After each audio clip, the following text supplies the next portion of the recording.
listening to the Getting Salty Experience podcast. And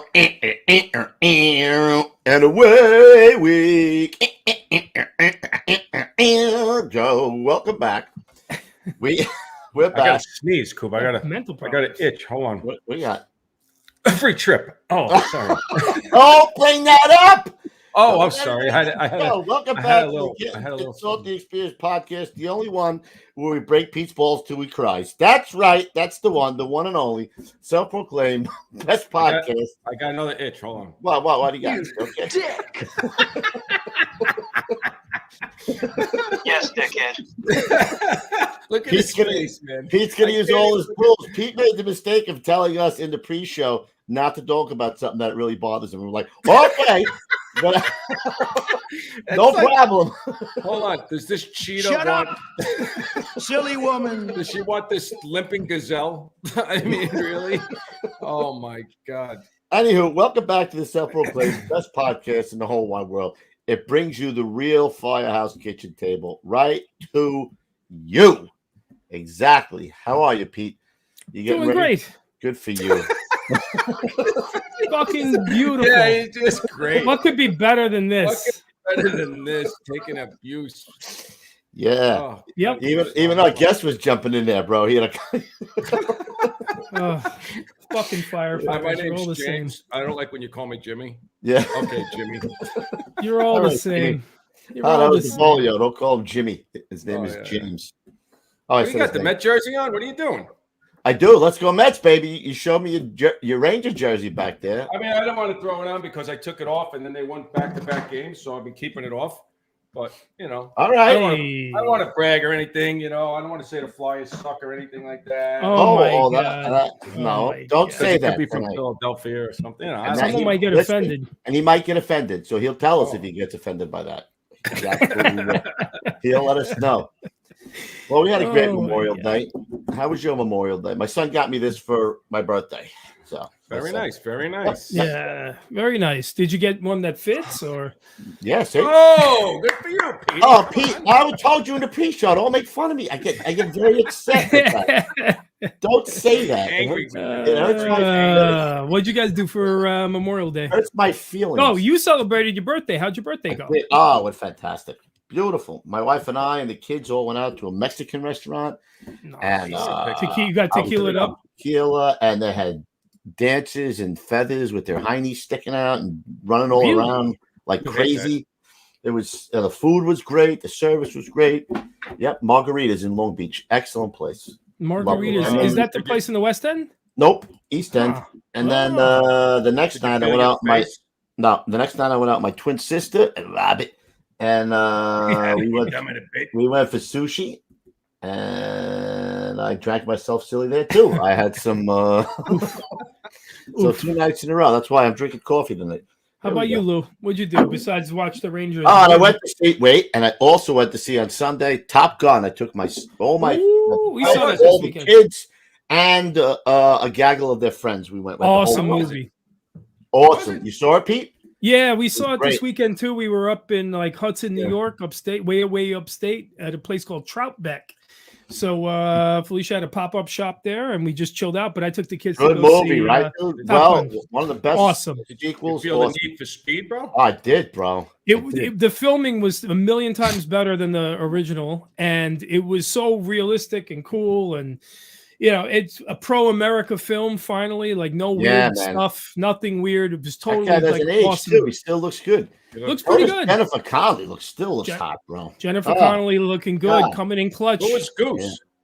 Yeah. His son. His son is in it. No. And it looks like him. Oh yeah. No. He looks just like him. And you know what they said? They say it about 50 times in the movies. What we always say: "Talk to me, Goose. Talk to me, Goose." Talk to me, No. Goose. Yeah. Did he say it? Talk to me. Yeah, the Yep. son, and so did The son said, "Talk to me, Come on, I'm Dad." gonna have to go watch it. Go check it Talk out. The to only me. problem I had behind me, I had a lady. She had about 1,000 years old. She didn't have her inside voice on. She was talking loud. I was going to choke her. Talking loud through the whole movie. And the guy she's with, I swear to God, I'd be sitting all of a sudden over here. I'm like, Oh my God! Is that Really? Word. Did it like 3 times. Like, I'm like, in the movie theater, dude? Come on. Yeah, we Sure that didn't wasn't have you? any of that. No. You're getting old. You're getting old now. No, it wasn't me. My wife yelled at me. Or my daughter would say, Dad, that's disgusting. We didn't have any of that. All we had was that. Yeah. And then what do? We sat around by a pool, drank a bunch of booze. Kids were drinking too. Good. Yeah, got them started, got them all liquored up. Really? Good job. Yeah. Yeah, it was good times. We have sponsors today? What do we got? We do. Let me do my shout out first. Pete, pull up that picture. All right. Look my at boy this. right here. Look at this kid. Fell off the monkey bars today. I think he got 10 stitches in the fotch. Look at him. Woo! Jeez Louise. There's my boy. He didn't even cry. Look at that. Right there. Didn't even cry when he got the stitches. Didn't cry when he fell off the monkey bar. Tough kid. Dude, if that was like right here, it would have been cool. I said, my wife brings him to a plastic surgeon. I'm like, come on, kids love scars. Who needs a plastic surgeon? Oh, yeah. Good.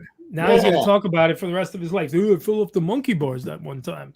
And everyone's going to love it. He took on like he took on a bunch of kids in the schoolyard. Yeah, right. Somebody was picking on his older brother. You got to see what they look like. Yeah, exactly. Oh, that's it. That's it. Yeah, man. Good shit. Yep. Good job. Do it. Tough There's little my kid. boy. Yeah. Very nice. All right, Pete. Do your thing. Do your well, we only search out the best sponsors, and of course, the best sponsors are attracted to our show. So, guys, I bring you New Jersey Fire Equipment Company. Established in 1930 and under the current ownership since 1987, the New Jersey Fire Equipment Company handles a complete line of fire department equipment and supplies. Headquartered in Greenbrook, the company operates full 3M Scott service facilities in Ridgefield Park and Toms River, staffed by 10 fully authorized Scott certified technicians with a fleet of 6 fully equipped service vans. All New Jersey fire technicians and sales representatives are active or retired firefighters, officers or chief officers, career and volunteer. They understand the business and the importance of their work. New Jersey Fire has represented Scott since Earl Scott entered the SCBA business at the end of World War II. Among other leading manufacturers represented by New Jersey Fire are Globe and Firedex Turnout Gear, Mercedes Hose, Task Force Tips and Akron Brass, Hygenol, Firehooks, Arctic Compressors, MSA Carnes Helmets, ChemGuard Foam, Alkalite and Duo Safety Ladders, BA Face Shield Protectors, Truckman's Choice Saws, Grove's Gear Racks and Washer Dryers, Supervac Fans, RPI, Streamlight, and many others. A New Jersey incorporated and based company, sales and service are limited to the state of New Jersey. Find us now at www.njfe.com. That's www.njfe.com.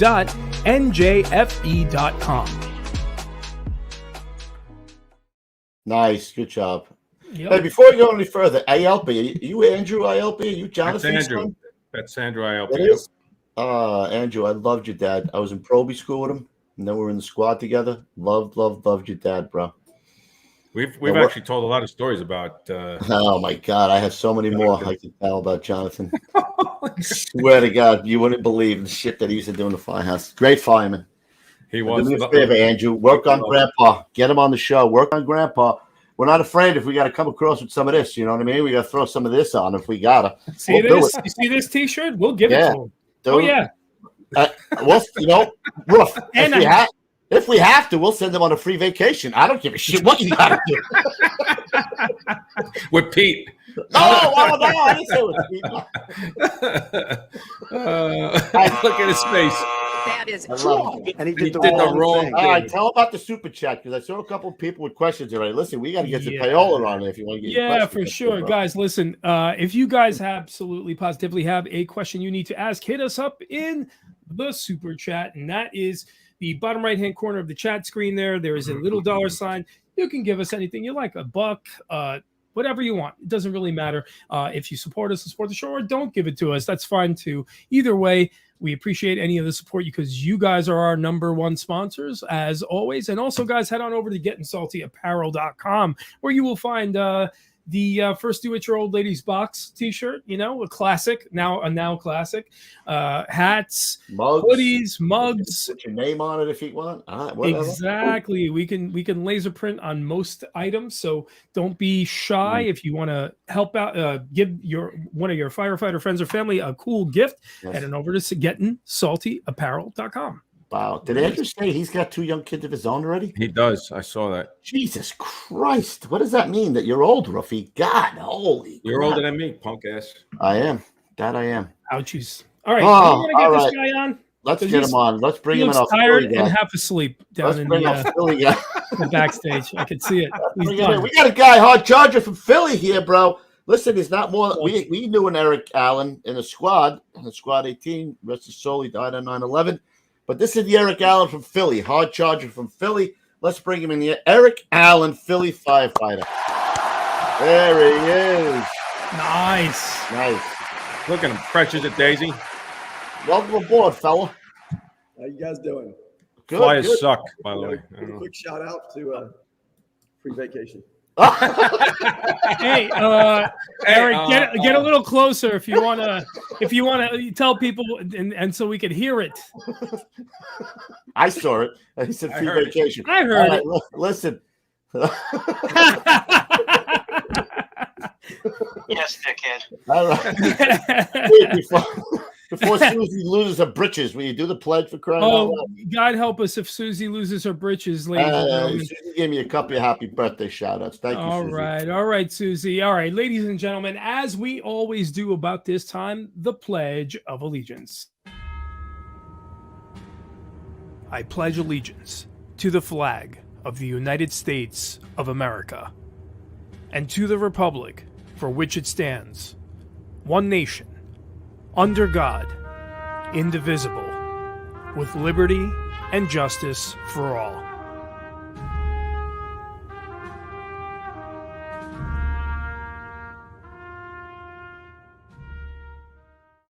Nice. Douche chills. ALP, it's coobspodcast@gmail.com. No, you don't get the douche chills from the fucking pledge, bro. Douche chills are when someone says something cringy and you're like, ugh. Oh, like if somebody told me they had a free vacation, I might get you might get a douche chill from that. Pete, you just lobbed him up a beach ball. Did you see how I just set him up on our bro? Just lobbed you like a beach. Don't worry, Coops. Don't worry. Put your Coobs podcast up there, so young ILP can get in touch with me. Throw the banner up there. Yeah, young ILP, hit us up at coobspodcast@gmail.com. And he's not that young, evidently. We're just getting old. All right, let's talk. Younger than his dad. Let's talk to Eric Allen, bro. First, you grew up in Philly. Where you from? You a Jersey guy or Philly guy? Where'd you come from? Actually, I grew up in Georgia. Georgia. Right outside of Atlanta. Yeah. And, I joined the Navy. And on my 19th birthday, went into the Navy. And Philadelphia was my last duty station. And I took the test before I got out. Knew I was going to get on and stayed there ever since. What'd you do in the Navy? I was on a carrier, interior electrician, interior communications electrician. Nice. And as soon as I hit got my feet on the deck, my officer was like, "Hey, you're young and healthy and, look like you're full of piss and vinegar. You want to be on the firefighting team?" And I was like, "Yeah, sure, whatever." And that's when I fell in love with it, man. I got in there and I was on the at-sea firefighting team on the USS Forrestal and fucking fell in love with it, man. Nice. What's the nozzle on the name? What was the nozzle? The wood? The nozzle?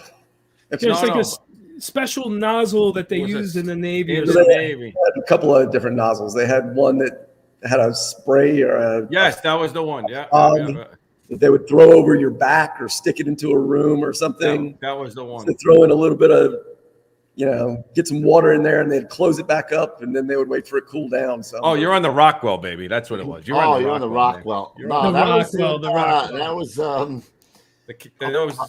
up in the chief from Michigan, Detroit. Actually, for the next Cup of Joe and Fuego, I have a picture of the Rockwell. I was going to surprise you. Nice. He goes, "You're on the Rockwell, baby." That guy was one of my favorite guys. All right, so you're going to the Navy as a young lad, and your last stop is Philly, and you like the town of Philly. You knew you were going to be a fireman. You have any family that was fireman, or you just that was? Nope. Never had any aspirations for being a fireman, and until I got in the Navy and got a taste for it. And then I knew that's what I wanted to do. So you took the test for Philly what year? I took the test in 94 and I got on in 96.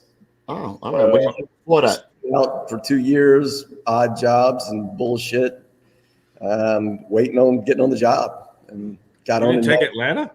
Did you take the Atlanta one? Did you take Atlanta Fire Department or any? No, I knew I didn't want to go. If I would have gone back home, I'd have got back underneath my dad or my mom's wing, and you wanted to fly on your own, kid, right, man? I wanted to do it on my own. Yeah, so you couldn't pay rent, and couldn't have heat, and worked 4 or 5 different jobs, and finally got on the fire department. Wow, good for you. Made it my life. And tell us a little about Philly. How big of a department it is? I don't really know much about Philly, although we have another Philly guy coming on Thursday. We got about 2,400 members, maybe 26. I think we have 2,200 active firefighters, 64 stations. So we got heavy rescue. We've got 2 squad companies. We've got the airport. We've got 2 boat companies. We've got hazmat. You got it all. How is that broken up down there? Is it broken up into different districts, or how different divisions, or how many? So we have 2 different divisions. Really, it's the south side of the city, the north side of the city, and then you have battalions inside of the divisions. Right. Which is busier, the south side or the north side?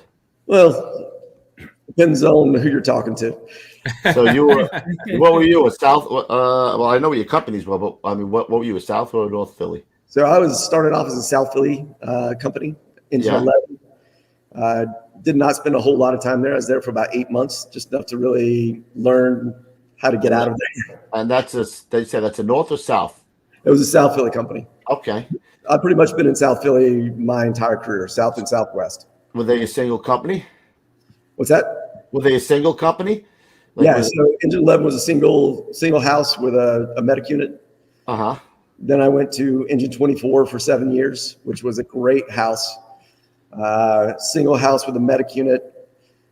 We were about 10% of the time that we went out the door, we were going to a fire. And pretty much all of it was occupied first in fires that we were going to. When I first got there, I think we were doing about 135, 145 jobs a year with that house. That's a great ratio right there, bro. 135 jobs. What are those, like 2-story? One every 2.5 days. Yeah, they're like 2-story, 2, 3-story. Row homes, 15 by 45, something like that. But all occupied. A lot of really good fires. Really was the time that really broke me in on being a firefighter and learned how to do the job. Got to work with great guys. What was their manning like, Eric? How many guys on the rig did they have? So we would do an officer and 3 on the engines. So including a chauffeur and 2 guys in the back. So it was a driver, officer, and 2 on the back. Or 2 on the back. When you got on, did you feel like you were just saying that your place where you worked was occupied? Was most of the city vacant at that time, or was there areas that were vacant? Like how is it now? Areas that had a lot more vacants in them.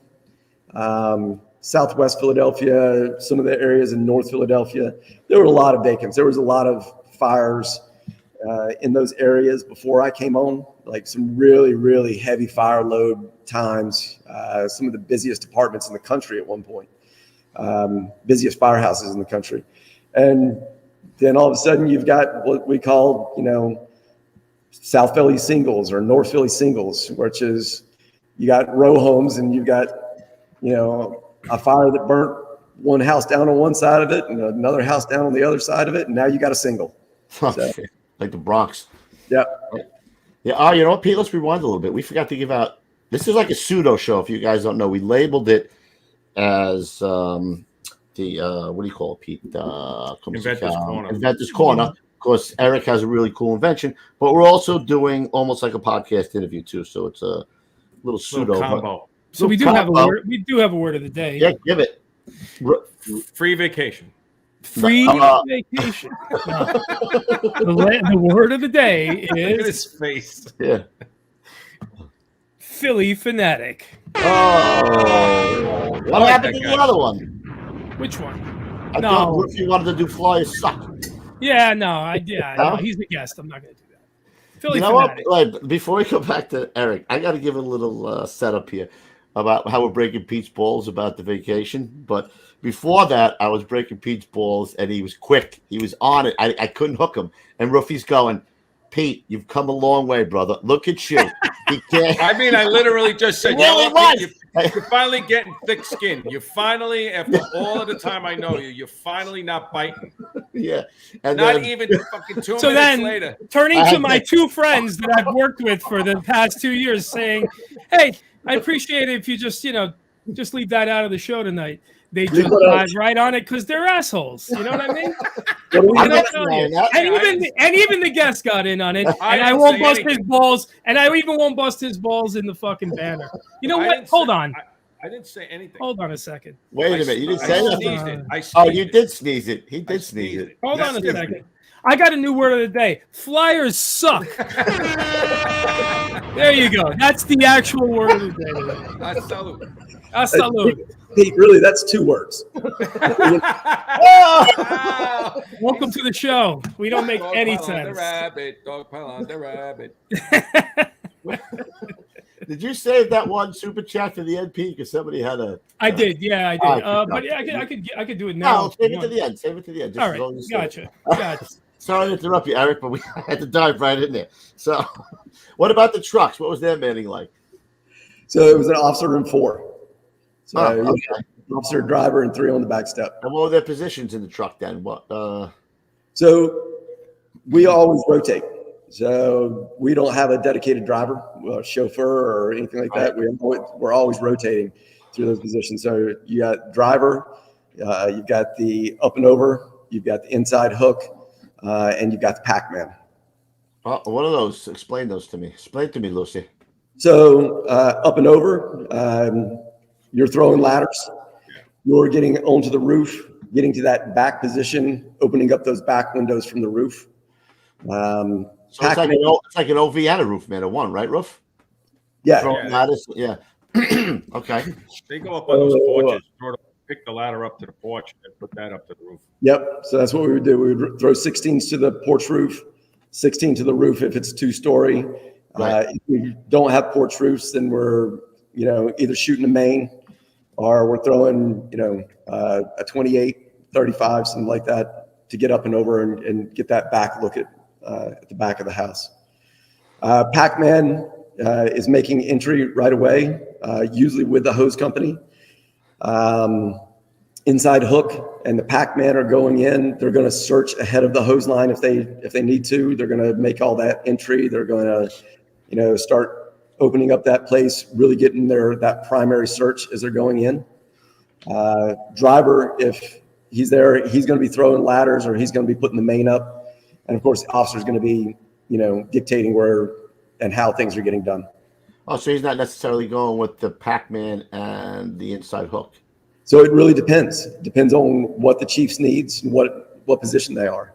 If they're second in ladder, they're trying to make that rear position. So they get at the back of the building.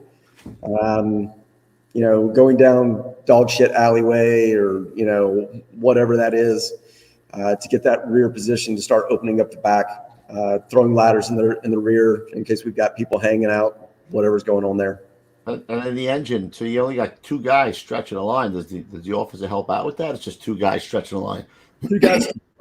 If if we need help, the officer would jump in on that. The drivers, of course, he's going to be helping stretch that line initially, getting that, initial line off, and then, getting a hydrant, getting the truck backed up. What is the Pac-Man? What is that? Where is that term coming from? What is it? What It came from when Philly started having air packs. If you were the Pac-Man, you're throwing the air pack on. There was only one air pack on the ladder. And you were going in. You got it. Right. I got you. Yeah. You're going in with the hose company to get that. Stayed the whole time. That search, get the place opened up, help move that hose line forward or start searching for people. Yeah. Cool. Right. And the same thing in the engine, everybody rotates, or does the senior guy get the nozzle? Yeah. Everybody rotates. Wow. So we would, nobody likes to be the driver. Because you're outside, but that's just one of those things. I never liked being the driver unless I was the driver, and then I wanted to be the best driver there. It's the same thing. If I was the tip man, I wanted to be the best tip man. If I'm on the pack, then I wanted to be the best pack man. That's just how it goes. Yeah, it really keeps everybody fresh on those positions, so you really know what each other's doing all the time. Yeah. Mrs. Procaccini's husband said, I like going up and over my old lady. and just prior to that, Ray Steely said, "Your old lady makes more moves than the Allied Van line." I love having Ray back. Ray, welcome back, hey, Ray. baby. Welcome back, buddy. Miss you, pal. Just a tip. Just a Just tip. for a second. Just all right, look at these guys. Guys, you really. When did they start with those fiberglass? What are those helmets? Like the spaceman helmets? There. What are those? It's the only helmet that I don't even know if they call it a Philly helmet, or that's what I always called it. Really? Yeah, they're composite helmets. They're comfortable. I've never had a leather helmet. I don't even know that I've ever tried one on. Is that right? So as long as you remember, Philly's always had these helmets. That's it. That's what we've had the whole time. Do you guys actually use those things that flip down or no? No, those are water shields. That's what they're actually labeled as, water shields. Oh, is that right? I didn't know that. And you guys look to see who get theirs melted onto the top of their helmet. Right. Oh, look, the engines still have rubber boots, huh? Still to this day, or they all have the. Wow. They did leather for a while, but then they were like, we can't decon them. So yeah, they're still doing the rubber boots. Pete, pull that up. What do the front pieces say? Does it say squad on it? What was that in the engine? It say Philadelphia Fire Department. Where so where is your engine company designation or your it's on the side. Rockers. Oh. Interesting. Look, so our engine numbers would be on the side, or our unit number would be on the side. And then you could have something, a lot of guys just coming out of the academy will have EMT or whatever. And we would have squad, rescue would have rescue, that type of thing. And they're all the same color. I was just going to say, how do you know who the boss is there? Is there anything that? So they would have a different furnace, and they would have either lieutenant or captain or whatever on the side. I got you. In the front, they would have their horns. Lieutenant having a single horn, 2 horns for a captain. Yeah. No kidding. But what are these guys here? So that's my squad company right there. Minus our officer. That was an officer who came in for the day. Good guy. That was just a job. That was my crew for 10 years, something like that. So you're working with the same guys every tour, right? They do the A, B, C, D. Yeah, I mean, we could have guys come in to fill in. If somebody's off sick or vacation or whatever, you get an overtime guy or a detail guy coming in. So you guys you just said, if you did the A, B, C, D chart, is that what it is? So you basically, oh wow. And what was it? 24 on and what? We do two 10-hour days, 2 14-hour nights, and then we're off for 4 days. Oh, so yours is like ours then. You don't have straight 24s, right? No, we don't do straight 24s. No, that's what I mean. So that's good. Yeah. Huh. Look at that. All right, so let's get back to where you go. So you spent a short time, only 8 months in Engine 11, and you wanted to move on, or what was that about? Why'd you want to get out of there? It was a slow firehouse, and it was also in a very popular area. A lot of nightlife there. Being a young firefighter, eventually I was just going to get in trouble down there. So You saw the writing on the wall. I needed to get out of there so I could learn the job and stay away. Don't give half your money to your old lady. Yeah. I mean, Well, at least you were mature enough. you. At least he was mature enough to recognize that most guys wouldn't. You know what I mean? Right. Like that's not a. I got one Philly story, bro. I went to Philly one time. My wife was working she was doing the trade shows at the time because she worked for I forget who she worked for. Not Compacts. I don't remember one of the companies. I forget. I got a brain fart. Whatever. So I had all 4 kids, and we went walking around Philly, where I guess where's the Ben Franklin tomb and all that stuff down there, like Chinatown area. Yeah, dude. I went to the Firehouse there, and I have never been treated so nice in my life. They took me and the four kids in, sat us down, gave us breakfast, gave us tours of the firehouse, the rig, everything. Like, I've been to a shit ton of firehouses, but by far the guys in Philly treated me the best, man. Unbelievable.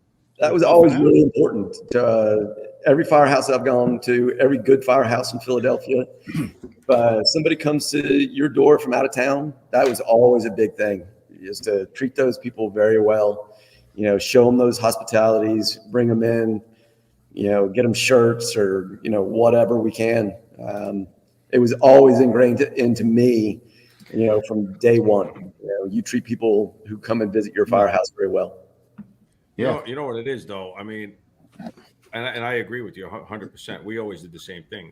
But, you could also say, like, you get those guys, and I feel for them in Manhattan. And, they are it's just a nonstop bombardment of people, right? Like Rescue One, I'm sure 10 and 10, all of those companies, 48th Street there. What is that? 4 and 54. 54 and 4. Oh, my God. I mean, I can understand if the guys, because I see some people post on different things on social media and they say, yeah, well, the guys couldn't have been, if you get there 4:00 in the afternoon, you can understand that you might be number like 602. You know what I mean? So it's not like the 2 guys who show up or Coob shows up and nobody's been there in weeks. You know what I mean? Or whatever. I don't know. That's a very touristy area I was in, bro. So I'm sure I was the first guy. Patty Lee said the Philly guys probably thought it was 5 kids. And maybe he's on fire already. Somebody get into the corner in here. Somebody just woke him up. He fell asleep. Put him out. The nurse came in to bring his pills. Patty, take the pill. Somebody crashed into his garbage cans. Although, dude, I was in San Francisco one time, and I waited for these guys to get back. They must have been out getting a meal. I must have waited 45 minutes. They come in. I'm sure it's up. They have the bags. They went to the supermarket. They're back, and then they go, hey, how you doing, man? My name is Kevin, FDNY. The guy's like, oh, yeah, hi, nice to meet you. Shook my hand. They went in and closed the door, and she never said nothing to me, man. I went like this. Wow, all right. All righty. Let's go get a bowl of chowder. Chowder. What do you got there? I thought you were going with the Tully. Oh, he's got right too. He's got the High West, so I went with the High West. I figured, the Rangers won, so I might as well enjoy myself tonight. Rangers. They won because the Flyers suck. Oh! Wow. Hey, watch him in a good mood now, because in a week or so he may not be in such a good mood. You know what I mean? Nah, I'm happy where they're at. All right. Good. So I really don't watch sports. So why do the Flyers suck? Because he's a Ranger. Oh, wait! I don't got no hoops tonight. I can't feel my face. He's a Ranger fan, so he wanted to break your balls, Yeah. All right, so you wanted to get out of there. You decided to go to Engine 24. Now, where is that? Slash your little house in the Ghetto? Where is that? Yeah, that's over in Grace Ferry, which is still South Philly, but it's pushing out west, the west side of South Philly. like I said, that's where I got broken in. That was, I'd spent 7 years there. Great little firehouse. Yeah. Single engine, you said too? Yeah, single engine. We had a medic unit.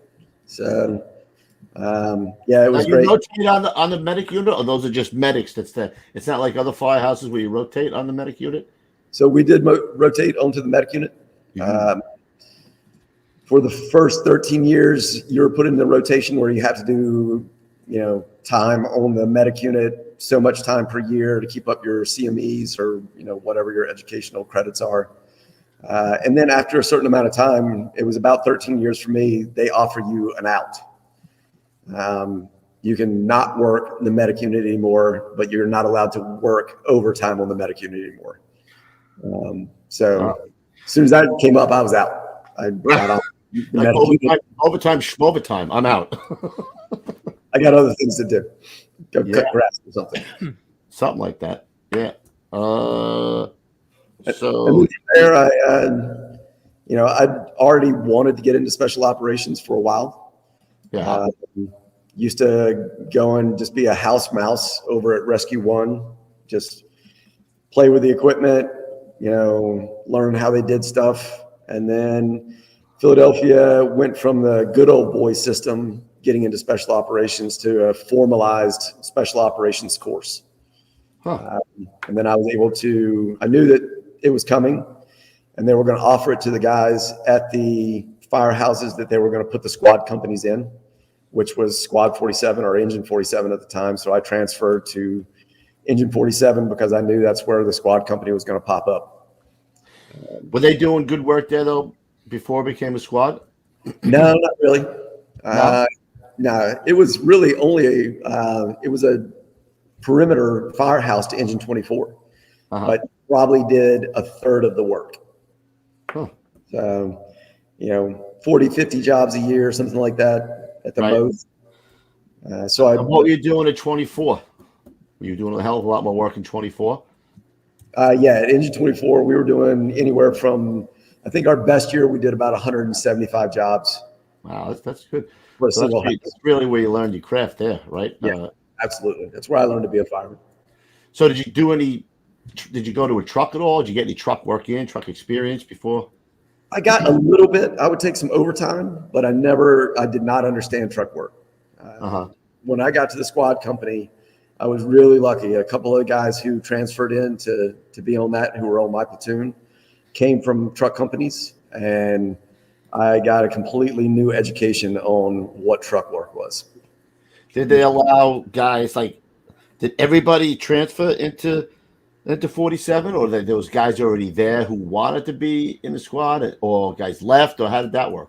So anybody who had less than 5 years, they made them transfer out. Anybody else that wanted to stay and go through the special operations training, they let them stay. So I was lucky. I knew the chief over there, went in, put my ticket in, and got onto a platoon that pretty much got completely moved out of there. So we had all new guys come into the platoon I was on. How many guys out of the Engine 47 wanted to stay? I would say probably maybe 20%, something like that. Guys who qualified, had enough time on, and actually wanted to be there. And how many man roster is that? Is it 30 in there, or is it? So we have we're rostered with an officer and 5 with 4 platoons. So yeah, no, it's like us, cool. Like us, yeah, no doubt. Okay, so do you? It becomes a squad. Do you go to the training first? Do you go to the training while you're becoming a squad, or how does it actually unfold? So they left us as an engine, and then we went through the training for special operations. Once we got all of our training and we got all our certifications for FEMA, then they swapped it over and it became a squad company. And how long was that process? It was about a year and a half, or about a year. So you were an engine only that whole time? Yes. Yep. Right. Now you have to do the training. A couple months. Right? A couple of 3 months. Right. Yeah. So did you have to do the training on your own time? You did it while you were there. How did the training unfold? No, we were lucky. We actually got to do it while we were there. So we would spend our day works doing all of our training, getting all of our rope, structural collapse, trench, vehicle rescue, rope, high angle, water rescue, boat ops, all those things. We did it all on our day works. And then our night works, we were just a standard company until the training got finished up. Oh, wow. And did they switch the rig? Did they get you a new rig? Did they modify the rig that you had? The original rig, what was that? So we did. We got a squad pumper, much heavier chassis, room for structural collapse, just all the equipment that you need on that first in truck. Right. We didn't have full capabilities that Rescue 1 had as far as the amount of equipment, but we had enough to get all those operations started. And then they gave us what we called the bread truck. So Yeah, we were a two-piece company, where on the second engine or the bread truck, we would have all of our hazmat gear. We had all our breaching and braking. We had most of our water rescue gear, boats, motors, all of that. Pretty similar, bro. Very similar. It's almost the same exact as us, man. We originally had that bread truck, and then they went to that technical TRV, technical rescue vehicle. Yeah, but that was many years later. We had that shitty. I thought somebody was going to flip that thing, man. Respond to it. When you hit a pothole in that thing, if you hit a pothole in that thing, you thought the whole side would just explode out, right? It would explode. What's this business about getting mauled by a tiger? Oh shit! Nobody cares about 47 stories. Kevin Donahue coming in shit hot. Thank you, Kev. All right, Kevin. He's like, all right, Kevin. Okay. So my brother, at one point in his life, was a tiger trainer. What? Yeah. How big was this fucking tiger? 450 pounds. A Bengal tiger? Does that trigger you? I'm sorry. Look, he's got a cold. He broke out into a cold sweat. Hold on a minute. Calm him down. Good thing the flies suck, man. Oh. All right. Yeah, so we were doing some work with the tigers. We were taking some pictures, and we got a little complacent, and he ended up.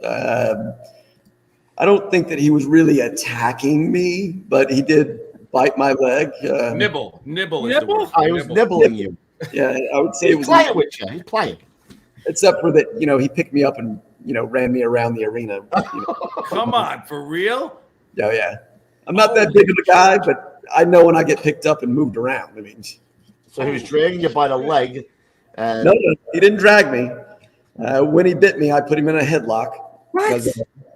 Well, I didn't want him to shake me. Right. Then I knew I'd get fucked the up. chunk off you. Dude, that's crazy. And how bad was it? Here. Oh, yeah. It's got no foot. Oh, shit. Wow. Holy Oh, my shit. God. Both That's bad. Dude, see, that's what I'm talking about, Coobs. That's what the kid should have done. That's what I'm saying. The kid, now this guy could to say, oh, some girl's going to go, hey, how'd you get that? My son wrestling on a tiger. I was wrestling a tiger. You're wrestling on a tiger. You're getting Let me ask you a question. What other show are you going to find guests that have been mauled by tigers? Nobody but this show. Well, that's just Kevin like Donahue. Today Show, and it's some emotional piece or something. Oh my God! Did you smell? Were you cooking chicken cutlets that day? Like what happened? Did you smell really good? He was breading the cutlets and it fell down his leg. And so how long did that put you out for? You went to? I'm assuming they took you to the hospital. What? Yeah. So I was 13 days in the hospital, and I think I was off for about 3.5 months. Yeah, how'd they write that one up? Allegedly. Yeah. Allegedly. We were doing BI. Well, that would be roughy. We were doing BI. And I was doing a subseller. Kevin's right. I mean, there's no way you could talk about 47 if you got bit by a tiger. No, who wants to hear about that? And he was going to leave that out for crying out loud. That wasn't even in the itinerary. I didn't see any of that in the itinerary. So, hold on. How did the tiger release you? Did your brother get him off of you, basically? Yeah. So actually, he once he picked me up and he actually ran me across the arena, smashed me into the bars, and then my brother ran up and kicked him in the nuts. No, really, he got down and he got between us, and he stuck his arm in his mouth down to about his shoulder. Gagged him, I guess. The tiger picked up. My brother stepped in front of him, and the tiger walked away. He was the alpha. My brother was the alpha. So I know one thing. He might have walked away, but you weren't walking away. That's for sure. I stood up and I walked out. There's a man for you, bro. Out. Okay. And all right. So let me ask you this. And he wasn't crying. 13 days. Dude, do the mic drop right now. That's right. That's it. How do they? Okay. Do they have to give you tetanus shots? Like what kind of? Like not tetanus shots. Rabies shots. Like what do they do? What do they give you for something like that? It was. To me, it was a little hilarious. The head of every department in the hospital came to see me because there were, whatever their department was. You got to see the guy in room 511. He got mauled by a tiger.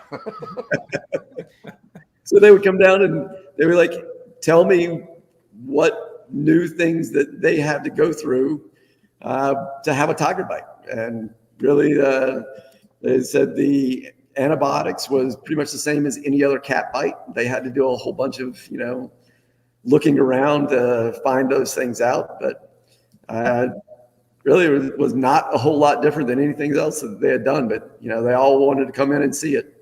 Jeez. How long were you working with that tiger? Like for years or something? Or this was like a new thing or what? I worked on and off with them for a while. Whenever my brother was in town or when he was traveling around a lot. Anytime I got to spend time, I would go and spend time with them. And really what it was is we just got complacent that day.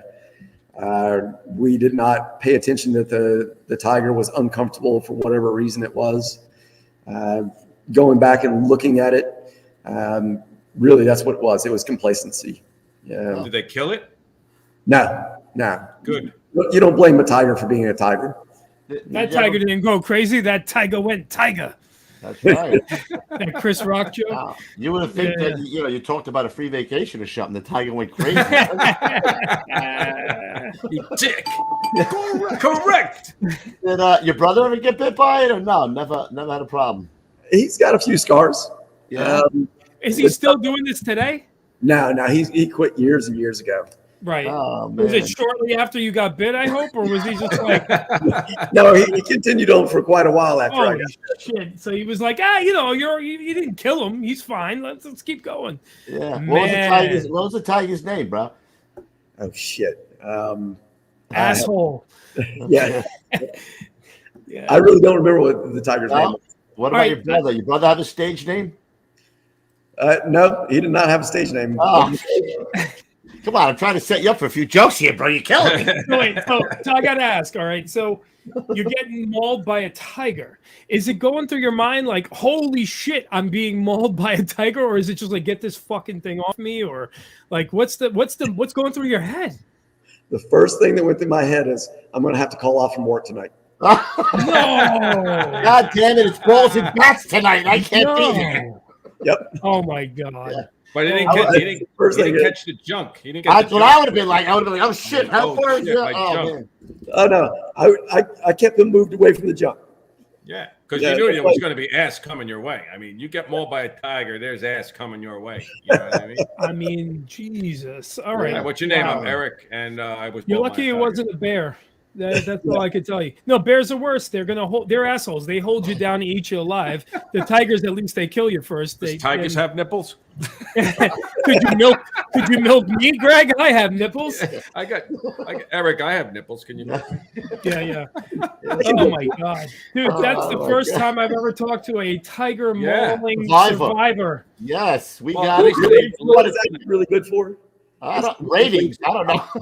I can win the scar competition in almost any bar.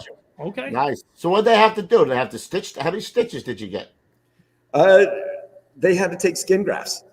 Holy shit, man! So there was meat missing Because the inside of my leg, he actually got some meat out of there. Oh my God! So they had to take a skin graft off your ass, off of both sides of my ass. Nice. I don't want to see those. Keep them in your pants. Pete wants to see him. Pete No. Oh God! They wanted to take it off both sides, and I was like, absolutely not. I got to be able to sit on one cheek, Yeah. So I had them take both skin grafts off one side of my ass, not off both sides. Oh, Right. thank God. Jeez, You wouldn't be able to dude. sit on the turlet for crying out loud. What All right, the can we get hell, back to man? Squad 47? Wow, we were off on some You were off. tangent. Hey, but listen, fuck Well, that. Donnie, We gotta talk about Donnie, you Tiger. screwed us up. Donnie, you screwed us up. There. No, good job. Whoever put somebody else that up sent in you. the chat. Somebody sent you a picture, Pete. Did you look at it? From getting. Yeah. I got it. That's for the end all of right. the show. All right, good. So let's. Where were we? Totally lost. I don't know what else. Squad 47. Squad 47. Yeah. So it's like a Scary year fire and stories. change. A year and change before you guys actually go into service. So you run around with the squad pumper and you get like we did. We used to get the tools slowly. We wait for it was like Christmas. Oh, we got the hearse tool, and everybody come to Firehouse. We find a place to put the hearse tool, or we find a place to put the ropes. Set up the compartment for it. Yeah. Now we got it all at once.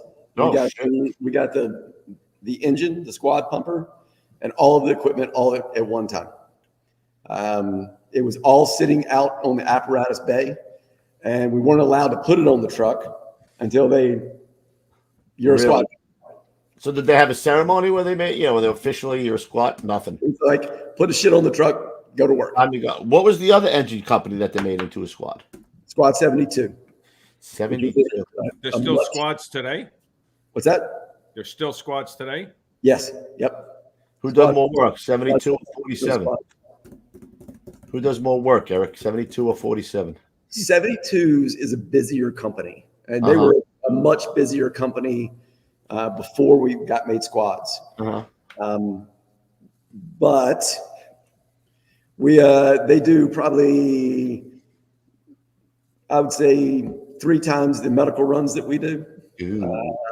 Well, that comes or alarm systems, things like that. I think our ratios at one point was 1 in 10, and theirs was like 1 in 10 times that we went out the door. We were going to a fire. We were going to a special operations. We still had our first in local, so for medical runs, alarm systems, all that. We still had. What about fire duty? Did you have first do boxes, or first, second, and third, or?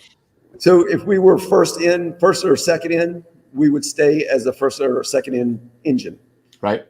If we after a little while of kind of working it out, if we're third or fourth in, they usually pull us off of that and then make us into the special operations company and send it to their engine. And how did that go over with the rescue? Were they on board with that, or they were like, "Yeah, no, we're the only game in town"? Yeah. My little yellow friends. You're setting me up. No, because I know with us there was a little bit of friction, like some guys. A lot of the guys who were at the rescue were the instructors for the special operations course. And for a long time, it was still we're rescue helpers. Right. Squad companies for a while. They would try to step around us, step over us, step on our backs, whatever it was. Turn your bottle off. Yeah, but that's going away over, we've been in service since 2002, so we stand up just as well as they are now, and we actually work really well together, depending on the platoon. Right. But most of the times we work really well together. They know that they're not, over time, a lot of the guys have filtered into rescue from the same class that we did. So now I think we all work really well together. Who are you guys? Who's closer to the rescue? 72 or 47? 47 is closer to the rescue. Okay, so you guys are winding up getting in with them more than 72. Yeah, right? Absolutely. Huh. Yeah, it's kind of like us. It certainly is. That's drawing a lot of parallels here, Ruffy, my friend. It is.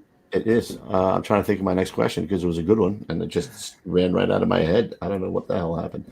So basically, after second in, you guys are operating as a truck? Well, we're operating as a sock company.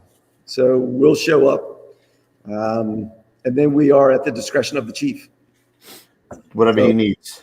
Yep. So lots of times we'll, when we're pulling up on scene, hey, chief, we're on scene. What do you need? Mm-hmm. And then it could be anything from get a line in service, meet me at the front. We pulled up lots of times and walked up to the chief and, hey, chief, what do you need? Go make it better. All right. Whatever you do, go get it done. Do your thing. Put the fire out, for Christ's sake. Yeah, put the fucking fire out. Put the fucking fire out. Service and go put the fucking fire out. Yeah. Nice. Yeah. What are the positions in the squad? So we have driver, officer, of course. Really what we run as an interior team and a roof team.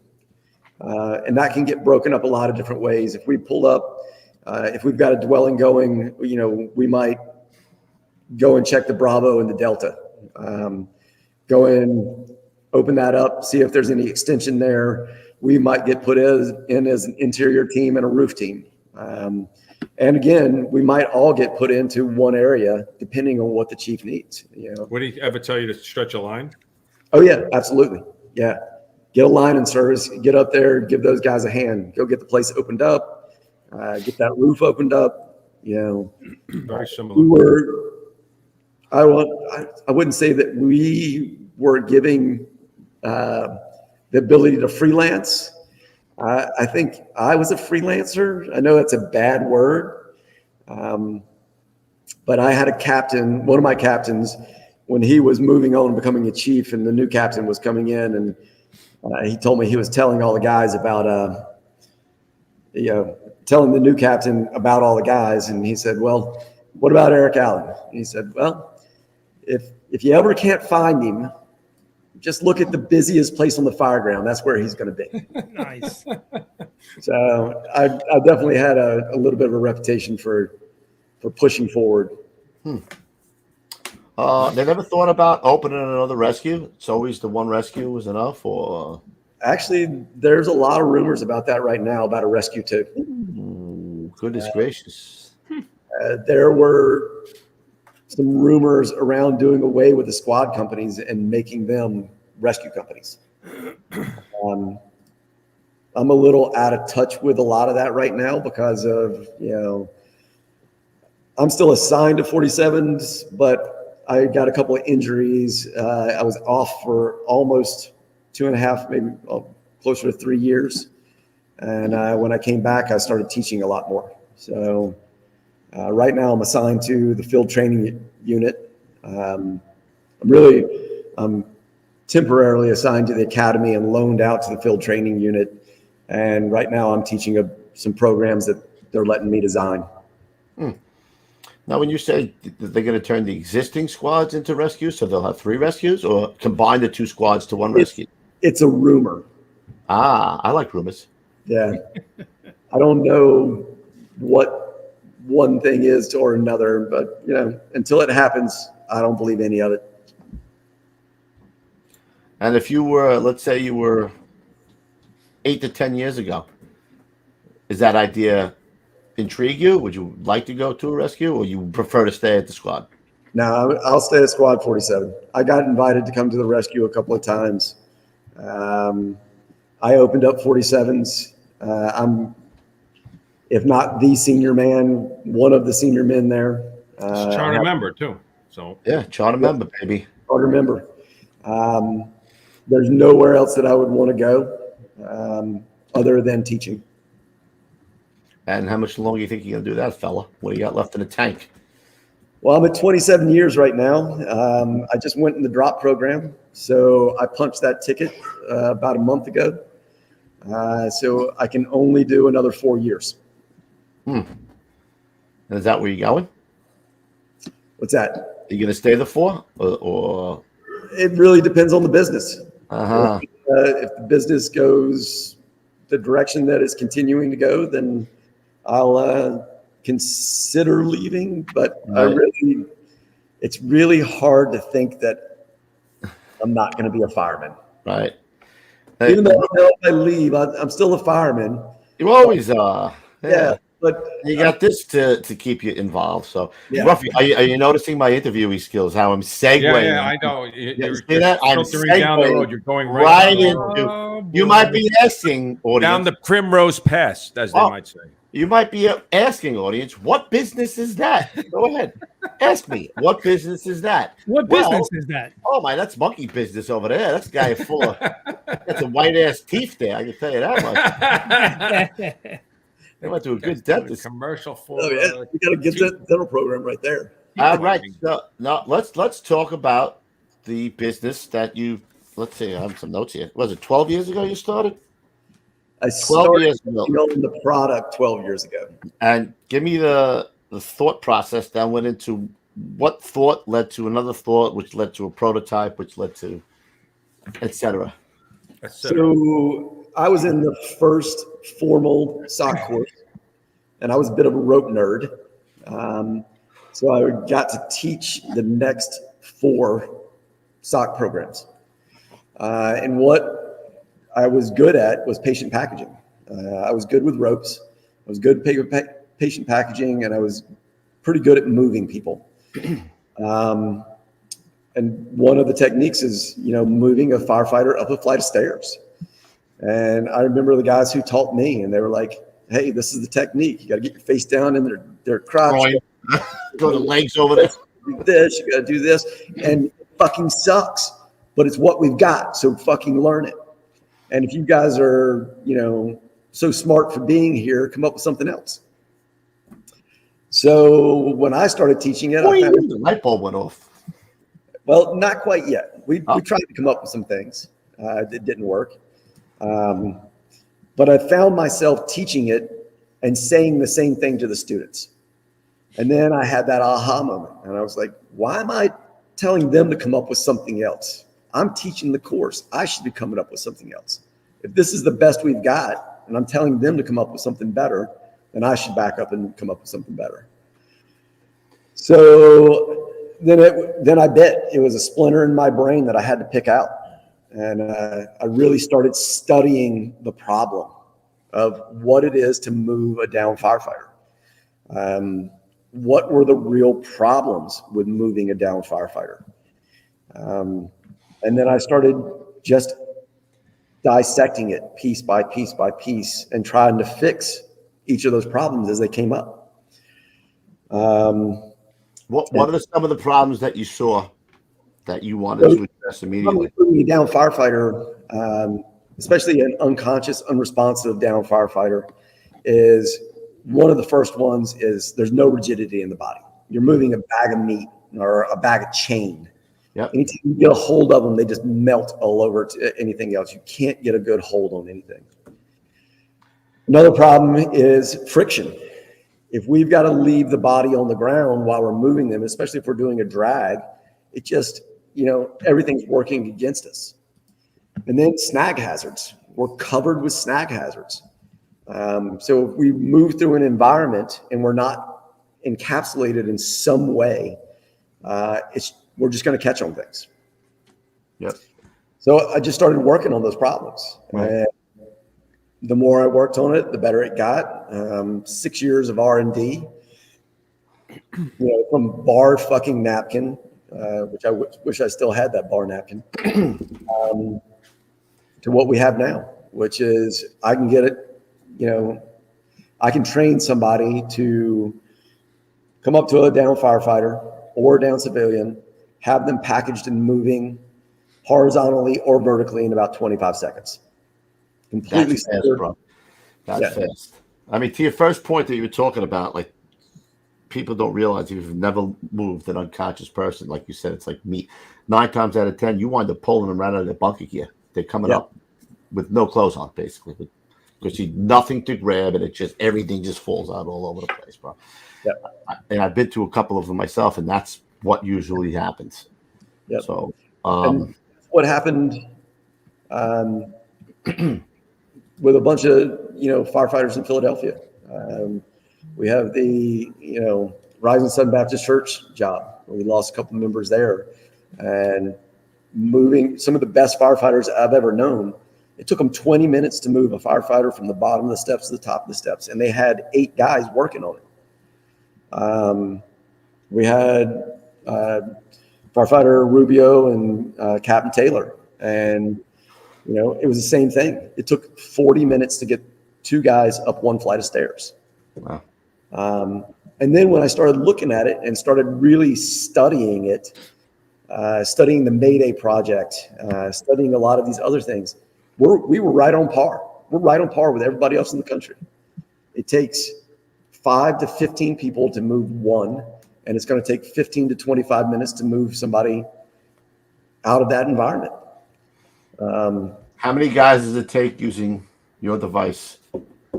It takes 2, and we can get it done in under 5 minutes. I want to see it. I want to see it in action. We have a video. Before that, I want to ask you just a quick question, Ricky, because you said something that triggered something. You said the Denver. You have it. It works in the Denver drill as well. Did you actually go out and look at various cases and various firefighter downs and modify or adjust it where it would be able to meet what the problem was at those specific? No. So originally, I designed it for getting firefighters out of basements. Mm-hmm. And then in designing it to do those things, we just found that it worked in all these other scenarios also. So your thing basically fit into, you didn't have to change anything. It's a one size fits all for any kind of firefighter removal. For emergency extrication, yes, it is. Right. It is not the end all be all pieces of equipment, but if you're doing emergency extrication, if you need to get somebody out of an environment as quickly as possible, it is a good piece of equipment for doing that. And it was, as far as I know, it's the only device that was designed specifically for firefighter rescue. And Ruffy, we'll probably ask him too as an officer, right? What's the first thing you get a new guy? You take him down, you do firefighter removal. Did you guys do that in Philly too? You get a new guy, one of the first things you do is you throw the biggest, fattest guy you could, put his bunker gear on him and say, get this fucking guy out of the basement. Yeah. Well, yeah. It's one of those things. It's one of those things that I really believe in now is like, as soon as you learn how to put your gear on, you need to learn how to get somebody out of their gear. As soon as you move into an environment, you need to learn how to move somebody out of that environment. Yeah, I want to see it working. Yeah. All right, Petey, cue it up, producer extraordinaire. Well, there is a quick little hype video that we pulled here. So here's the fast board. It's about 15 seconds here.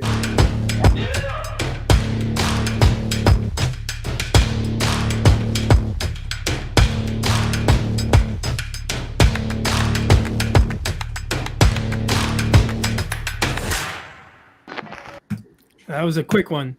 That's a quick one. You got a long one? No, that's what I got for the fast video. Is there another one we can look at, Eric? Eric, how does it? I emailed you one, Pete. Yep. Okay, I got that one too. Is that the? I thought that was CPR. No, that's the loading on the fast board and then moving. Packaging. Got it. Here we go. Package. So the real value of the fast board is the ability to get someone packaged on it as quickly as possible with the minimal amount of connection points. We're going to show you that right now. So when the firefighter moves up, he positions himself to the down patient.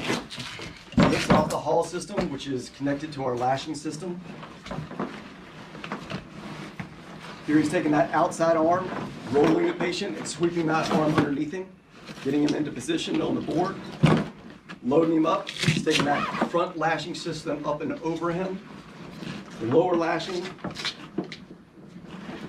comes up through the legs, makes that connection point. Haul. Calls the haul, system's tightened down. Down. Here, he's applying the multi-loop strap so that we can contain those feet. hook it back up into the system. It's like a Now hog we're tie. compressing him a little bit more, containing our snag hazards. All. And now we can start moving right away.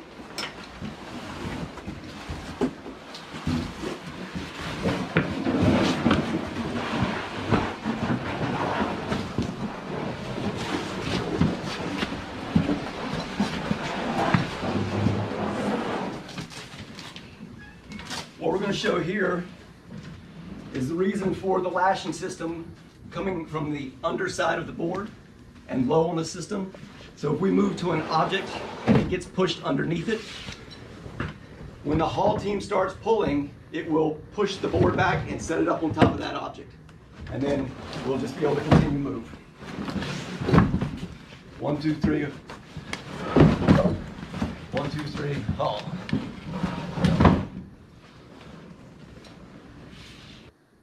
Nice. Really nice. I like that little part where if it gets stuck underneath the steps, just by pulling it more, it frees itself up. Yeah. So the lashing coming out from the lower side of the board, it'll actually push itself back to get up over and walk up over things.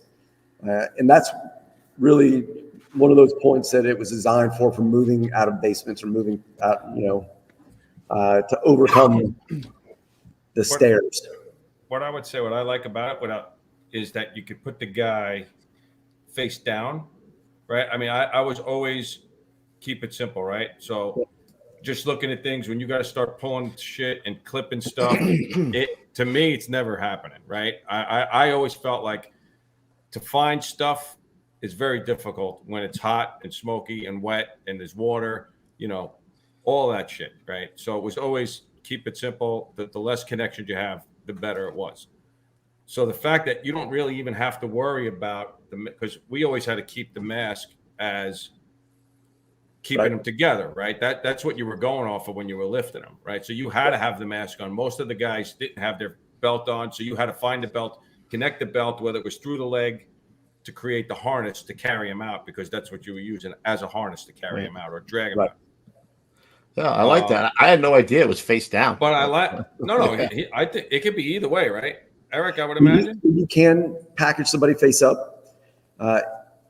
If they're unconscious, we package them face down. We do it for several different reasons. We want to have good access to their buddy breathing line.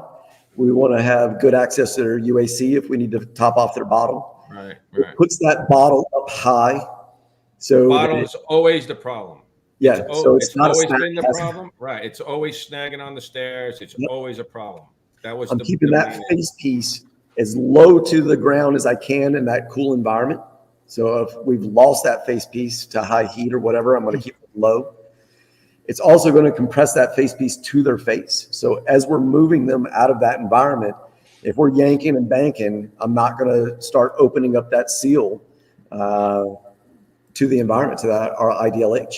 How easy it in total blacked out, right? You get two guys go down there. You got a guy laying like that guy was.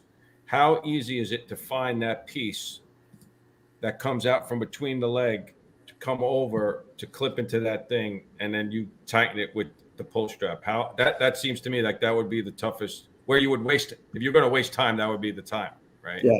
Well, you're always going to take time, and this is one of my sayings is take time to make time. Take time to make time. And the way I put it out there when I'm teaching it is do fast things as fast as you can. Do slow things as slow as you have to. So if you have to do something slow down to get it done right. Right. And we're still at about 25 to 35 seconds to get them loaded from the time the board sets down beside them, load them on, find those two pieces, make my connection, get that pull is usually about 25 to 35 seconds. How is that in water? Like if you were in, a couple inches of water, it still works just the same. The connection pieces are extra large carabiner at the top. I saw that. Yeah. Mm-hmm. The tri-link at the bottom. They're heavy pieces of equipment. They're defined with a full gloved hand. When you're making those pulls, especially if you're working as a team. When I load somebody on there, if it's not just one guy loading, like the video you saw, if I'm working with 2 guys loading somebody on, or 3 guys, or whatever your team would be, we've gotten people loaded in as quick as 16 seconds. So it's like any piece of equipment, you got to train with it. It's training. It's not magic. Nope. You're not going in there and levitating somebody out of this. It's not going to make anything go away. Just trying to make some of those problems a little easier. So one of our regular chat guests, Irene Fitzke, is saying in Blackout, it's super easy to use the board to lose point, in that she memorizes the length of the board so she knows where to grab the connections. Yes. So I suppose, like anything else, it becomes like muscle memory if you execute it enough times. And then, wow, I like that. Holy shit, that's nice. I saw that. Yeah. Yeah, for the audio listeners, there's like a lighting rig on the actual fastboard. Come on, that's got to, even in the worst condition, that's got to help, Yeah. So it's going to give you good reference to the board. It's going to give you. Dude, that's huge. That's a great idea. If you go into the Mayday project, and I don't know what people's familiarity is, if you've never read it, it's a great read if you're into doing what we do. If you get to the end of it, you're not asleep yet, because it's a lot of math and statistics and things like that. But they ask all of these Maydays that they're taking all this data from, what could you have had if you could have had anything? What would you have more of? And almost every one of them said light. Oh, no doubt. That's why about that. Like this. No doubt about that. Even in the worst condition, you'd be able to see that. Yeah, absolutely. You know what I understand, Ruffy? When we would teach it, you'd have to make the harness. We would teach how to make the straps, belts into a harness, right? Yep. And we had our stairs in the firehouse were steep, and there were plenty. It was a ball breaker. Where would most guys get caught up in the 2-man? Do you remember? Always on the bottle, like the neck of the bottle would get caught on the stairs, and I seen the biggest guys could not move it once that neck got jammed into the stairs. It was, and if they got one, it was on. Like we said, this is always training, and we had the heaviest guys, like Coop said, and we would be pretty far. Fat Daddy Ray, he used to do stuff to these guys, like he'd have them in the back, hooked up with rope, like in the back with tops on them, like all sorts of stuff, and these guys and they would get them out. You know what I mean? And after a while, might make him think, what the hell did I just get myself into, bro? The first drill, you bring him down there. Oh my! Well, I used to tell Ray all the time, like, to me, it should be Disney World for a guy to get some confidence and then progressively get worse. He always threw the worst, the kitchen sink at the guy. Yeah. So, but I always felt like whatever you practice, the guys could practice. I always felt the simpler, when we first got to the squad, everybody had a carabiner with a little piece of, webbing. Then we did this, then we did that. And then guys were making hasty harnesses and all this other crap. And I always felt like it just was never going to work. Right. It was just too much to try and figure out in the dark, and I would take my gloves off. The captain would, slap my hand or whatever, because he'd say, you have to do this with your I think it's the same thing. I think, I'm proud of the fast board for what it does, but I also teach a firefighter rescue program because we still need to have drags and carries. 44, it's only about 7 to 8% of the time that a RIT team or an outside team. It's going to get to somebody, right? It's up to you to get the guy out as fast as possible. A number that a lot of people don't know about that is that if the RIT team gets involved and they facilitate the rescue, 70% of the time it's a line of duty death. 70% of the time, because of how long it takes. Yeah, it takes time to get 15 to 25 minutes. You're much more likely to have an interior company facilitate that rescue. If it's one of your members or it's one of the crew next to you or another interior crew that somebody goes down, you're 40% chance of facilitating that rescue. Yeah. So you have to have drags and carries. You have to be able to pull it out of your ass when you got, 3/4 of your fucking tank gone and you're smoked and all of a sudden your guy goes down. You got to make the right decisions on how I'm going to pull that guy out of here, how I'm going to get the assets moving towards me as soon as I possibly can. And I'm going to start moving that firefighter out of that environment. Right. And then hopefully you get that exterior team meets you halfway. And you can at the stairs would be great. Yeah, at the stairs would be good. At the bottom of the stairs, because there's all these failure points. Getting a guy out of a window, getting a guy off a roof, getting a guy out of a hole, getting a guy up a set of stairs. Those are all failure points. Yep. That's what I designed this for. As a squad chauffeur, what I would do is, because we knew we were coming in late, if we ever went to a firefighter down or somebody coming, I figured I'm not going to make it to the guy. They're looking for him as we're pulling up. I would just take a plastic Stokes, put it at the bottom of the stairs, and hook up a simple 2-to-1. So they're exhausted. They could just dump the guy into the plastic Stokes, and 2 or 3 guys up on a 2-to-1 could pull him up the stairs. Just as a simple way to help those guys who are probably gassed by the time they get to the freaking stairs. So I like the Stokes, but coming out of a basement, that's where I really designed this. That's why it's a short board. In Philadelphia, you come out of a basement, you're making a right angle turn at the top of the stairs, and you've got probably a 24 box that you're making that turn. Yeah. You're not making that turn in the Stokes basket. No. What's so funny is, Eric, that was our stairs in the Firehouse. Yeah. So you couldn't have the Stokes. I mean, you couldn't get the Stokes up if you went straight out. There was a door that went straight out, but if you had to make the turn into the Apparatus, you couldn't get the Stokes through it. That was a pain in the ass. You'd have to stand it completely. Stand them up. Do a lot of work, right? Yeah. So a couple of questions I have. What's it made of? What is it? Just a composite or what? So it's rotational mold. It's made out of the same plastic that backboards are made out of. So sweet. Inert. It's light. The whole system weighs about 22, 23 pounds. All right, let me cross that question off. The weight. There you go. Thank you. So, what about all the points? And everything. Are those rated? Did you have to get those rated at all, or you didn't have to? So everything is rope rescue rated. So all of the hardware is rope rescue rated at G purpose or single person rated. The webbing on the board is Kevlar, so you don't have to worry about it getting cut or burnt. The haul line inside the bag is knotted every about 12 to 15 inches. So you've got a good connection point for pulling it to you. Right. It's also Escape Tech rope. So it's our bailout rope. So again, you don't have to worry about it getting cut or burnt.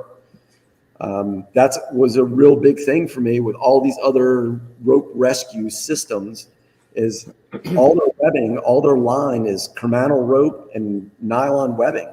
And you take that into a IDLH fire environment, you get one ember on those things, your system's blown and you're going to drop somebody. So everything that we have on the board that is for hauling, lifting, lowering is all has its NFPA 1971, 1981 flame test. It's all rated.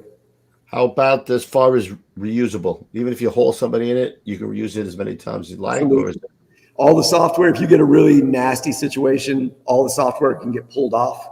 The whole board could be deconned. You can replace the software as needed.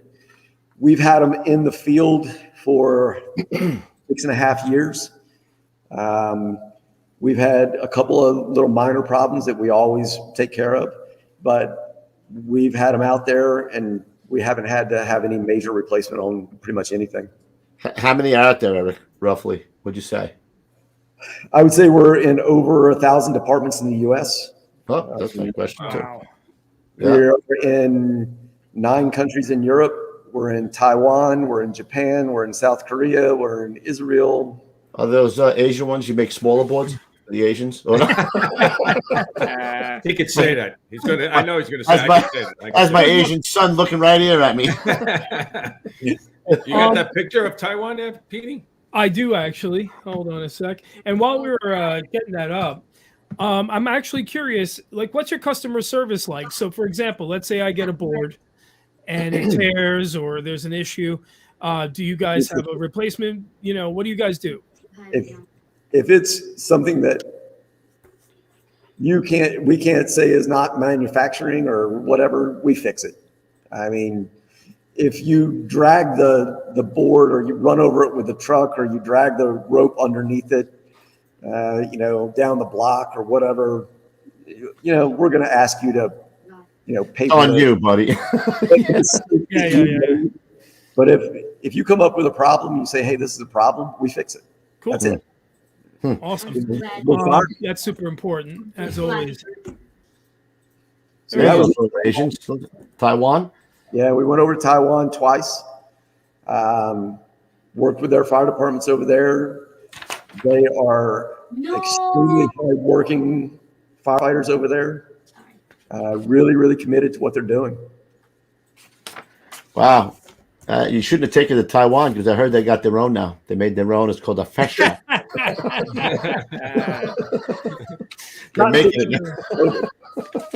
Oh my god! How long is the pull rope, the haul line on it? The haul line's about 20 to 24 feet. Depends on how many times you use it, but it's enough to overcome a set of stairs. Right. Or we can drop somebody from a 3rd-story roof down to the ground with it. Wow. What big departments he in? Any big departments taking on? So you got our Houston right there. Houston actually has 55 of them. So they have them for every ladder company, their hazmat company, all their rescue companies. Great.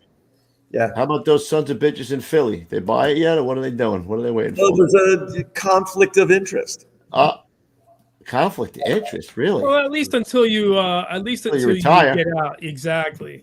But we have been able to get a few of them into the department. So the way the charter for Philadelphia is written is that we can't buy them with city money. So we have them in the special operations companies because we were able to get those through FEMA grants. Federal money? Yeah. Federal money. Hey. We were able to get them into the airport because that's federal money also. And then we're able to also get them into our hazmat program because that was hazmat grants.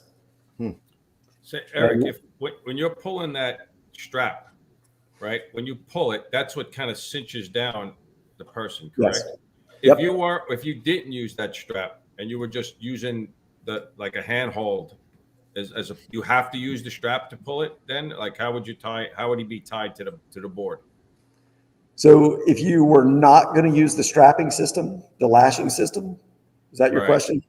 Yeah. So you have to drag it. That's my point, is you have to drag it to keep him tied to the No, because we have progress captures. We have cam buckles on it. So once we pull it, the cam buckles lock it into place. So even if you don't use the strap anymore, he's pushed Good into that question, point. Ruffy. Yeah. They are married to the board. Absolutely. Great. I like it. Where do they find that, Pete? Oh, they find this beautiful, wonderful product on a free cruise to where? At fastrescuesolutions.com. And the first 45 orders right now will get you a free vacation. Yeah. See? Now you're good, Pete. Correct. Nice. Fast Rescue Solutions. Do I dare throw this? Let's say you got a small department and they want to buy a couple. What might be the price tag on something like these bad boys? So the board with the lighting system is $2,700.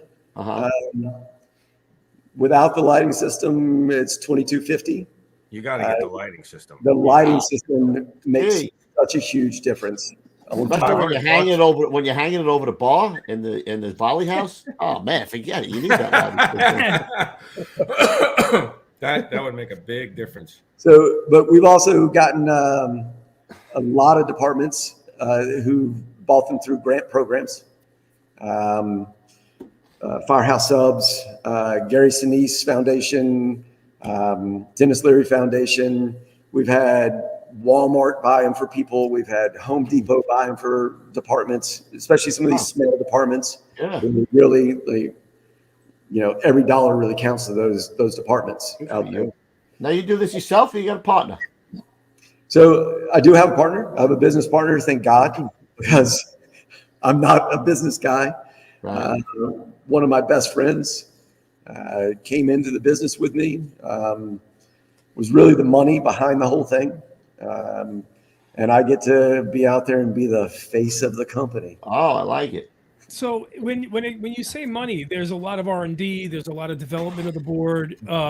What's the process of that like? You know, putting your board together and, you know, trying it, seeing if it works, so on and so forth. So to get the business up and running and get our patent, to get all our R&D, all our testing done, was probably close to $100,000. That's, you know what that is? Pocket change for roofie. That's what they call that, right? Yeah, that's a weekend in Vegas for yeah. There's a lot of commitment to like going to somebody and saying, "Hey, I've got this idea. Can you throw $100,000 at it?" Yeah. Is the insurance part of that? Is that a big number? Insurance is a huge part of that. You know, and it's a consistent part of it, you know, because it's really hard to explain to a insurance company what we do, because there's really not anybody else out there doing what we do, you know. And you tell somebody you're going to go into a hazardous IDLH, a burning building, a hazmat, you know, ice rescue or a trench, whatever, and we're going to pull somebody out with our device. It makes insurance companies nervous. So we've had some trouble there, but luckily, you know, we're able to keep the doors open and keep going. Is there like a okay, so for example, if I was to make body armor, there's a certification process, like NIJ is the certification for body armor. Is there a certification process for your board? Or is that something that like an insurance company might look at and say, oh, wow, okay, this such and such body certifies the product? Yeah, so we're actually really lucky on some things. All of the pieces of equipment that we use on our system already have those UL ratings on them. I see. So the board, we took it to UL, the system with all the pieces on there. We took it to UL and had it tested. All those things are on our website. We want to look at them and see the tests for a vertical lift or a horizontal lift or all those things. We don't have a UL rating. We don't have a NFPA rating. But it's composed of UL rated parts, so that's kind of good enough. And then one last question for me anyway. They're asking if in the chat, are there any flotation devices that you can add to it? Is that a possibility? Yeah, so we have a flotation ring that we can put on it that we use for ice and water rescue. We're working on a new one right now. So the one that we have now is really like an industrial pool noodle. It'll keep everybody to the surface. We're working on an inflatable. We also have a hazmat drag blanket. It was designed for hazmat that we can affix to it. So if we're doing hazmat RIT or pulling somebody out of a hot zone, we can lay that blanket down, wrap the legs of the member who's in there in a level A, level B suit, so that we don't degrade that suit as we pull them out. And then we also have a ballistic panel that we can put on it. So now we can use the board as a shield if we're going into a active shooter scenario, mass casualty, that type of thing, to throw some protection for those first responders going in. Nice, man. That's what I love about firemen. They're so smart. Look at this guy. Amazing. But do you guys make one larger than that, a little bit bigger, if you got to pull a guy out that maybe has a tiger attached to his leg? I'm just this one's enough. You had one. No. Ouch. All right. Anything else? I love it, man. I think it's a great idea. I wish you the best, man. Anything else you want to throw out there, Eric, as far as career? But before we get to the old school tip of the day, what do you got? I got an old school tip of the day. Before we get to that, anything you want to talk about as far as the board or? Yeah, so all of our training videos are open source. If you want to see what we're doing, go to our website, go to our training videos. You can see all the different things that we're doing with it. The phone number on the website goes to my phone. I might not answer it, but if you leave a message, if you got questions about stuff, I will get back in touch with you. I'm a firefighter. I want our first responders to have the best pieces of equipment out there for saving our own and for saving civilians. So I'm committed to it, man. I'm out there teaching it. I teach it every day with Philly. I travel all over the place teaching it. I love doing it. If you got any questions, you want to see something, you want to get a demo, any of that, go to our website, man. We'll make it happen. Great job. Very good. I like it. I likes it. Very nice. Most innovative people in the world, firefighters. You have to be, right? Because if there isn't a piece of equipment, build a better mousetrap. Exactly. Why not build it? Exactly. Good work, dude. Is it that time, Kev? I think so. It might be that time. Yeah. Well, ladies maybe that time too, but well, as he pours himself another. Oh, and Ruffy. Ladies and gentlemen, you know what time it is. It's time for the old school tip of the day. All right, we're gonna go with a single shot on you here. Ooh, Mr. DeMille, you're close up. After you. All right, old school tip of the day. This was actually given to me when I was in the academy, and I've used it multiple times, and I've given it out to a bunch of firefighters throughout my career that they've used it with almost 100% success. If you come up on a dog in whatever environment, and this happened to me, want to say 3 words, especially if they're aggressive towards you. Want to go outside. Almost immediately, that dog will be your best friend and start walking towards the door. And I was on a 3-story MOD. Place was ripping, and we had a report of an occupant on the 3rd floor. Made the 3rd floor, got into this apartment, opened up the window, found out that I was crawling over the top of a dog cage, a very large one. When I was opening up the window to ventilate this place, looked down, there was just a pile of ash inside of this dog cage, but I was like, yeah, maybe I should check in there. I opened the door. All of a sudden, this German Shepherd head, about twice the size of my head, pokes his head up out of the ash. And I remember this instructor from my academy told me this, and I went, want to go outside? And this dog started shaking and shit. Came out of that cage right with me. I found a belt. I put it around him, walked him down the stairs, walked him outside. It worked out great. Shit. I've used it several times in my career. That might be one of the best classic tips we've ever heard. That is a pretty cool one of those tips that nobody ever. You ain't reading that anywhere. You ain't reading that in any book. Right? Nope. That is, and it makes perfect sense because if you did that to my dog, he's going to go to the door. No, I do it now. You guys want to go out? And they go, they lose their shit. Especially if you don't know the way out. How about that? Yeah, maybe he'll take you the way out. Literally, I've done that where I came inside of it on a medical run. Dogs are going nuts. I yelled at them, want to go outside? I opened the door. The dogs ran out. I closed the door. I went and dealt with the patient. The family was like, what the hell are you doing? They're running out of the house. They're going after the dogs. I'm dealing with the patient. Nice. Now we got a couple in the running for the Salties now, Ruffy, for best old school tip of the day. That's an original. That's the first time I've ever heard that. That is an original. Yeah. That is classic. Love it. Oh, all right. I like it. Eric, I appreciate you coming on, man. Great job, really. I'm glad I got to meet you out in Indy, and you'll be down in Wildwood, you said, right? Yeah, I'll definitely try to get out there. I'll see what you guys are doing. Pete's actually going to come to that one. You want to know why? Because it's a free vacation for him. Free vacation. All right. I love you, Pete. That's good, Spotty. Don't take no shit off of nobody. All right, Pete, do your thing. Like I said you before, you were a crack producer. Not a I'm producer on crack. No, Okay. Just hang out with us for a minute there, Eric. First and foremost, quick shout out. Do you guys have any shout outs or no? Negative. No. Okay. Well, we had one from the super chat here. Let me bring it up. Stand by.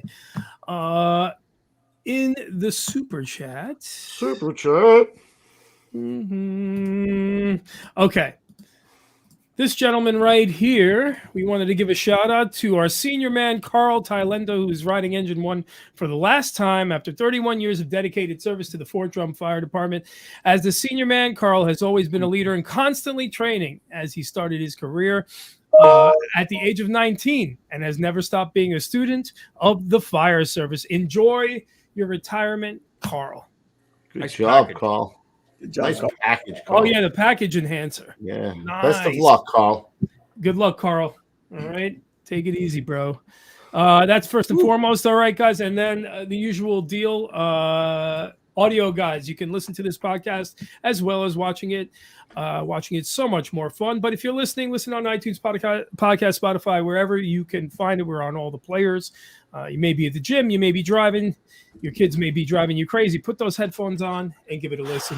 All right. Also, youtube.com/Getting Salty Experience. If you are listening, head on over there. Head on over to YouTube. Go ahead. Hit subscribe there too. It's also free. Shoot the It's J. free. Like, subscribe, and share, guys. That's how we grow. That's how we get more awesome firefighters on this show. Guys, also Instagram, if you're on there, at Salty Dog Inc. We have the saltiest collection of fire photos on there. And if you want some salty old school fire photos in your feed, check us out at Salty Dog Inc. GettingSaltyApparel.com. That's how we pay the bills around here, dudes. Firefighter apparel and accessories galore. Go check us out there. Thank you to everybody who donated in the super chat tonight. That is how we keep afloat.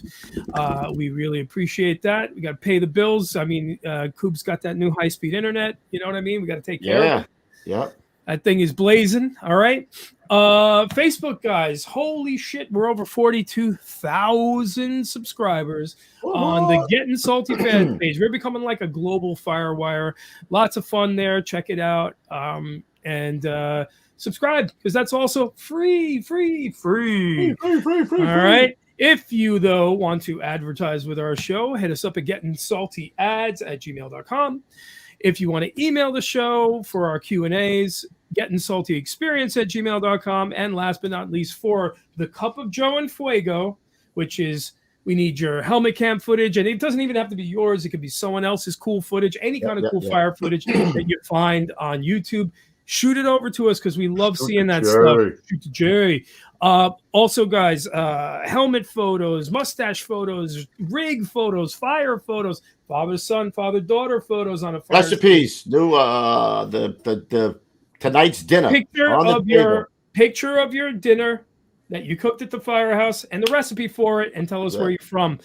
Include all the info in the email so that we are not shouting out Space Ghost. You know what I'm saying? And that, ladies and gentlemen, is all the news that is fit to print. Beautiful. What I wanted to bring up, we're coming up on the 100th episode. And who do we get for the 100th episode? Ruffy, you tell him. Elmer Fudd. No. It's there's no words. I mean, there's no words. He's the guy. Chief of department. Chief of department. Tommy Richardson. The only thing is, guys, he couldn't make it a Thursday, so we're having it on the Wednesday. And we're going to do whatever he wants. Right. Yeah, basically. Wednesday the 8th. They don't get salty. I'm going to wear a shirt and tie. I'm going to wear the one that I wore on the salty. Water. I got a pretty salty guy Thursday. That's another Philly guy. Rob Marsh. I forget how to. I don't know how to say his He's a Philly last guy. name. He's going to know him. Marchicello. Yeah. Chief. You know him? Chief Marchicello. Yes, I did. Marchicello. All right. He's salty. 40 years. 40 years. But on the, we don't know what we're going to do Monday, but definitely Wednesday, the 100th episode. Tune in. You'll want to see it. 100 episodes. Can you believe that shit? Can you believe it's a little silly. Us three idiots are sitting back here for over 100 episodes? It's amazing. And we have no slouches on our show. Not one.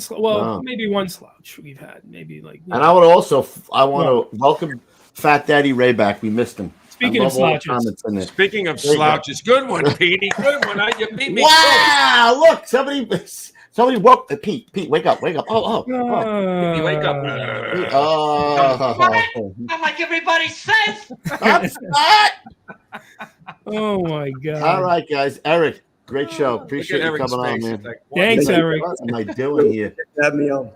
Yeah, man. Oh, we hope you get a lot of hits on the on that board, man. That's a great idea, man. It's super cool. Yeah, I love the lighting too. Really awesome, dude. Let us know if you get some hits. Thanks for joining in on Breaking Pete's Balls. We appreciate that. Yeah.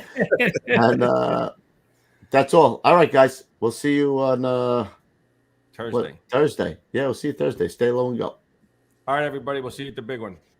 Cheers, everybody.